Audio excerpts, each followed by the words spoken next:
There are some diseases that people have, and there's little you can do to cure them.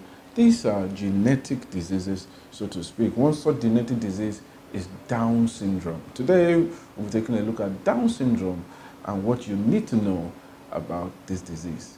I'll be right back.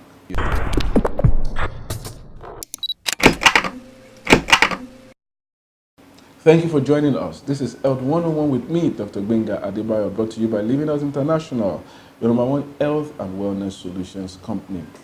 Genetic diseases are diseases that are determined by our genes. So we inherit genes from our parents, from our mother, from our father. They come together. There's a mix of the genes that they have, and then we have the genetic makeup that we have. Everybody has theirs. I have mine.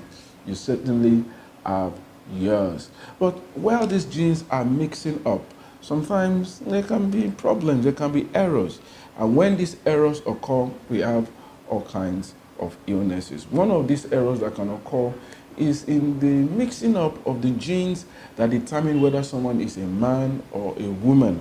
That we know as our sex chromosomes. The person can have 3 genes when it's meant to have 2. 2 genes determine whether you're a man or a woman. In some instances, some people have 3. It doesn't mix well together, and then you have.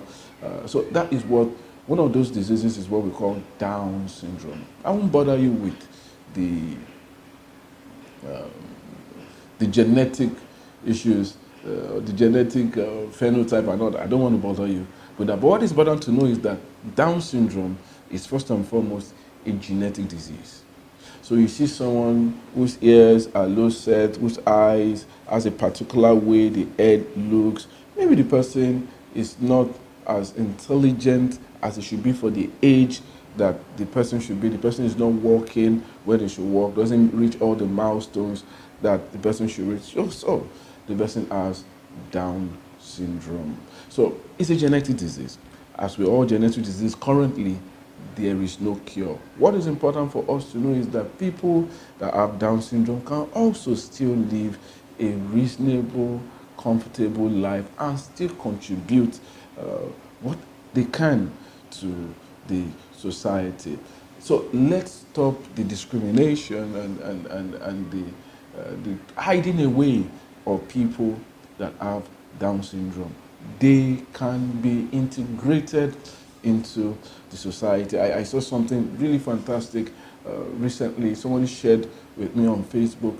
I know a story of a lady. She has cerebral palsy, which is not a genetic disease, but it's also a disease that affects someone from when you are born until lifelong disease you carry with you.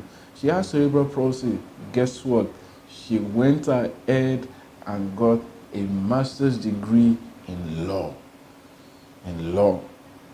Overcame stigma, overcame what all the odds that faced her to be what she could be. So with the right support and education and training, yes, special education will be necessary. Down syndrome patients can also live a productive life. Let's stop hiding them. You can check our handles for a lot of other materials that we'll be sharing on this condition as we commemorate the World Down Syndrome Day. Ignorance will not be helpful. Knowledge will help us to live better. So head up to our Facebook page, our Instagram page, to check out all the wonderful, insightful information that we'll be sharing about this condition. A big thank you for watching this video. Please share with your friends and your loved ones. Stay inspired, stay healthy. God bless you.